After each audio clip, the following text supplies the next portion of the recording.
بسم الله الرحمن الرحيم وصلى الله على النبي وعلى آله وصحبه ومن تبعهم بإحسان إلى يوم الدين أما بعد ناظرین کرام، آپ کی خدمت میں رمضان 2020 کے پلان لے کر حاضر ہے۔ آج ہم پہنچے ہیں پلان نمبر 6 پر، رمضان 2020 کا پلان نمبر 6۔ آج کے اس پلان میں ہماری گفتگو ہوگی نوافل کے سلسلے میں۔ آپ کو یاد رکھنا چاہیے کہ فرائض رمضان میں اتنے ہی رہیں گے جتنے تھے، اور اسی انداز میں فرض ہوں گے جیسے کہ تھے۔ اس لیے ہم رمضان میں اہتمام کرتے ہیں فرائض کا، تو اپنی باقی زندگی میں بھی فرائض کا اہتمام کرنا نہ بھولیں۔ باقی زندگی میں بھی، باقی ایام میں بھی، دوسرے مہینوں میں بھی فرائض اسی طرح ضروری ہیں جیسے رمضان میں ضروری۔ اب آئیے نوافل کی طرف۔ نوافل کو اگر آپ چاہیں تو 2 حصوں میں تقسیم کر دیں، یعنی وہ ساری سنتیں جو سنن مؤکدہ ہیں یا غیر مؤکدہ ہیں، وہ بھی گویا فرض کے علاوہ ہیں۔ ان میں سے کچھ بڑی اہم ہیں، ضروری حد تک ہیں۔ وتر کی نماز ہے، فجر کی 2 رکعتیں ہیں جس کی بڑی اہمیت ہے، بہت اہمیت ہے، بڑی فضیلت ہے۔ ان کو آپ الگ خانہ بنا سکتے ہیں اور بہتر بھی۔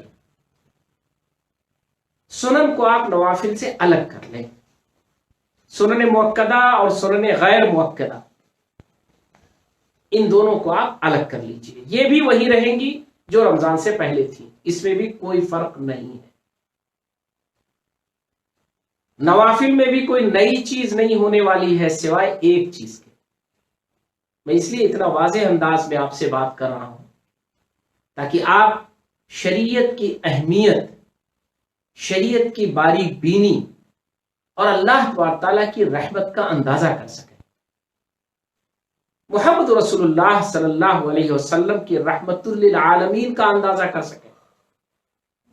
آپ کی رحمت للعالمینی یعنی آپ سارے جہان کے لیے رحمت ہے، اس کا آپ کو صحیح اندازہ ہو سکے۔ محمد رسول اللہ صلی اللہ علیہ وسلم نے کیا فرمایا کہ نفل کی ایک نماز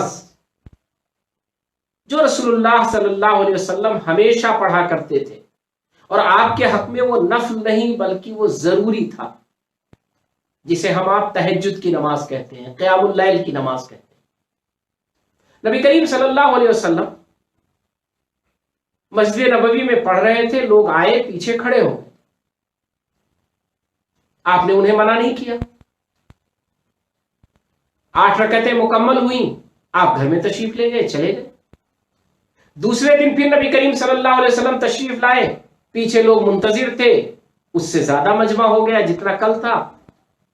آپ نے 8 رکعتیں پڑھائی، پھر آپ تشریف لے کے چلے گئے۔ تیسرے دن بھی ایسا کچھ ہی ہوا، مجمع اور بڑھ گیا۔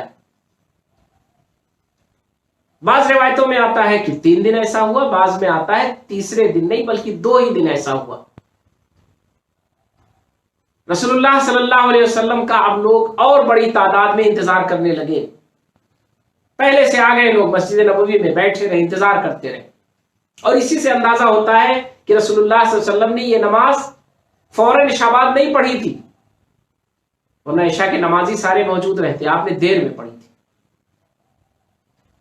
رسول اللہ صلی اللہ علیہ وسلم گھر سے اندر، گھر میں سے باہر تشریف نہیں لائے، گھر کے اندر ہی رہے۔ رسول اللہ صلی اللہ علیہ وسلم نے جو ادب سکھلایا تھا، جو تہذیب سکھلائی تھی، اور جو اسلام میں مطلوب ہے، کہ فرائض کے لیے تو آپ کھٹکھٹا سکتے ہیں، اس کے لیے اذان دیں گے، حی علی الصلاۃ، آ جاؤ نماز کی طرف، قد قامت الصلاۃ، نماز کھڑی ہو گئی، آپ اس کا اعلان کریں گے، بلائیں گے لوگوں کو. لیکن نوافل کے لیے آپ بلائیں گے نہیں، مطالبہ نہیں کریں گے. چنانچہ صحابہ کرام جو دین کو بہت اچھا سمجھتے تھے، انہوں نے رسول اللہ صلی اللہ علیہ وسلم کو بلایا نہیں، دروازہ نہیں کھٹکھٹایا، انتظار کیا. رسول اللہ صلی اللہ علیہ وسلم نہیں تشریف لائے، واپس چلے. اپنے طور پر جس کو نمازیں پڑھنی تھی انہوں نے پڑھی. رسول اللہ صلی اللہ علیہ وسلم جب دوسرے دن لوگوں کے ساتھ اکٹھا ہوئے مسجد نبوی میں، تو آپ نے پوچھا، لوگوں نے بھی آپس میں ایک دوسرے سے گفتگو کی اور یہ بات آئی، رسول اللہ صلی اللہ علیہ وسلم، مجھے اندازہ ہے کہ کل تم اکٹھا ہوئے تھے، تمہارا شوق اور جذبہ اس کا بھی مجھے اندازہ ہے، اس نماز کی اہمیت کا بھی مجھے اندازہ ہے، بلکہ اس کی اہمیت اور بڑھ گئی ہے. تمہارے اس جذبے اور شوق نے، تمہارے اس تسلسل نے اور ہمارے پیچھے کھڑے ہو کر نماز پڑھنے نے اس نماز کی اہمیت اللہ کے یہاں اور بڑھا دی. اللہ سبحانہ و تعالیٰ کو بڑی پسند آ گئی ہے یہ نماز. اس لیے مجھے ڈر لگ گیا کہ کہیں ایسا نہ ہو کہ اللہ کو بہت پسند آ گئی ہے تو وہ تم سے مطالبہ کر بیٹھے، وہ کہے کہ ٹھیک ہے، بڑی اچھی نماز ہے، بڑے شوق سے میرے بندے پڑھ رہے ہیں، یہ اس کو مسلسل پڑھتے رہے، لگاتار پڑھتے رہے اور یہ ان کی پابندی کریں.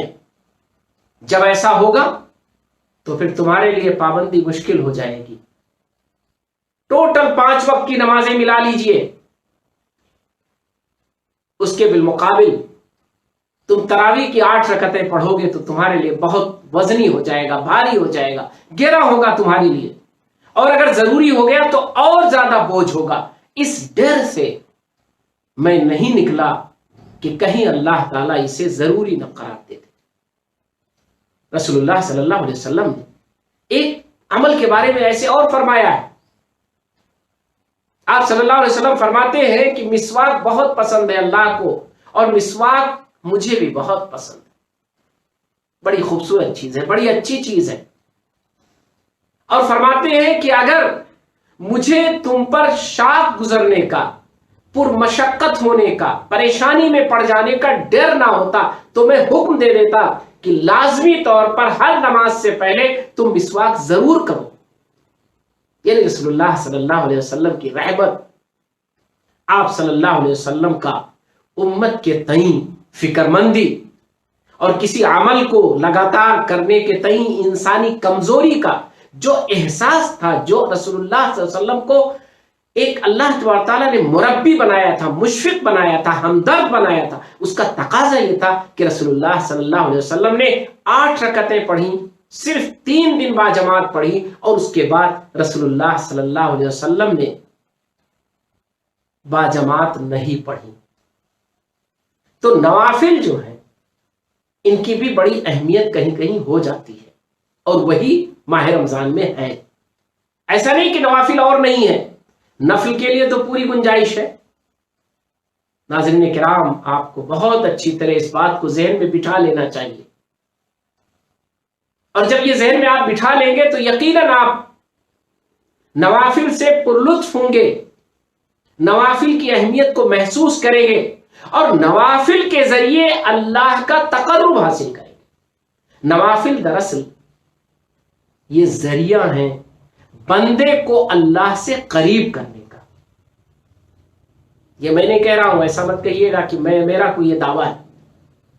میں کوشش کر رہا ہوں جو بھی باتیں آپ کے سامنے رکھوں، قرآن مجید کی نصوص، اس کی آیتیں، یا رسول اللہ صلی اللہ علیہ وسلم کا فرمان، یا صحابہ کرام اور ائمہ مجتہدین کے استنباطات، وہ ضرور میرے سامنے ہوں، اور انہی کی روشنی میں آپ سے کوئی بات رکھوں. نوافل یہ دراصل بندے کو اللہ سے قریب کرنے کا ذریعہ ہوتے ہیں، تقرب الہی کا ذریعہ ہوتے ہیں. اسی لیے اللہ تعالیٰ نے ارشاد فرمایا، اللہ تبارک و تعالیٰ نے ارشاد فرمایا کہ دیکھو اگر تمہیں اپنی برائیوں پر کنٹرول کرنا ہے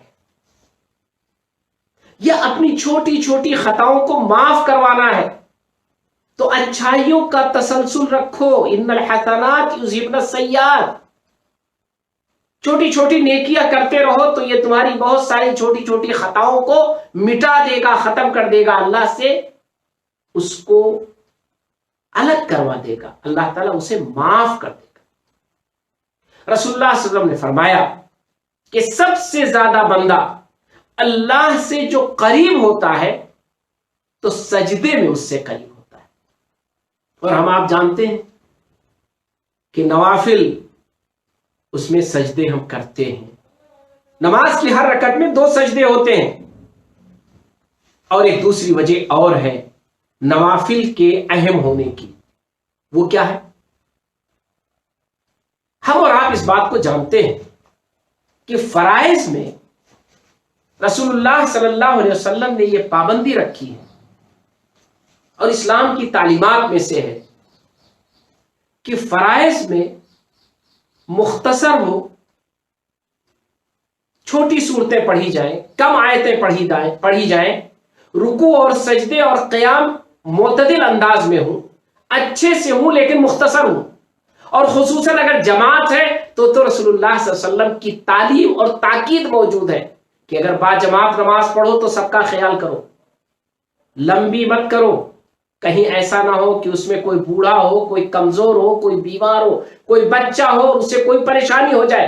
اس لیے باجماعت نماز پڑھو تو بہت ہی میانہ روی کے ساتھ پڑھو. لیکن جب آپ نفل پڑھیں گے، نفلی نماز پڑھیں گے تو آپ کے پاس پورا موقع ہے، پورا چانس ہے.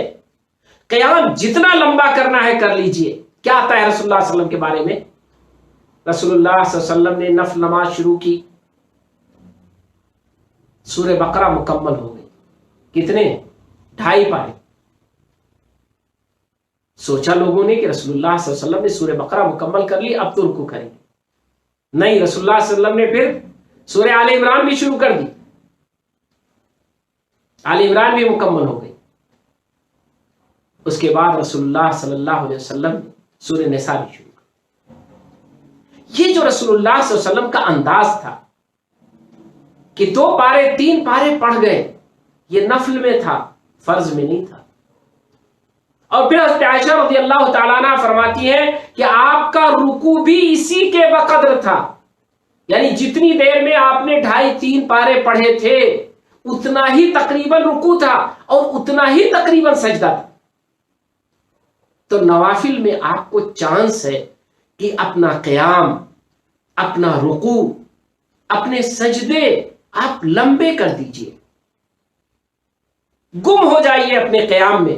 کھڑے ہو گئے اللہ کے سامنے تو بس پڑھتے جائیے، اللہ کے سامنے کھڑے رہیے. رکوع میں جائیے تو جھکے رہیے اللہ کے سامنے، اور سجدے میں اگر گر پڑے ہیں تو پھر سجدے سے اٹھنے کا نام مت لیجئے. یہ ہے نوافل میں آپ کو موقع ملے گا، چانس ملے گا. اور یہی نہیں، تمام مسالک میں، تمام فقہا کے نزدیک، تمام مجتہدین اور ائمہ اس بات پر متفق ہے کہ نوافل میں آپ اپنی خصوصی دعائیں کر سکتے. آپ کو مانگنا ہے کچھ، نفل نماز شروع کر دیجئے، مانگیے اللہ سے جو مانگنا ہے. کوئی پابندی نہیں ہے کہ دعائیں معصور ہی پڑھیے، ربنا لک الحمد ہی پڑھیے، ربنا آتنا فی الدنیا ہی پڑھیے، سبحان ربی العالی، سبحان ربی العظیم ہی پڑھیے، جو دعائیں آپ کو یاد ہوں.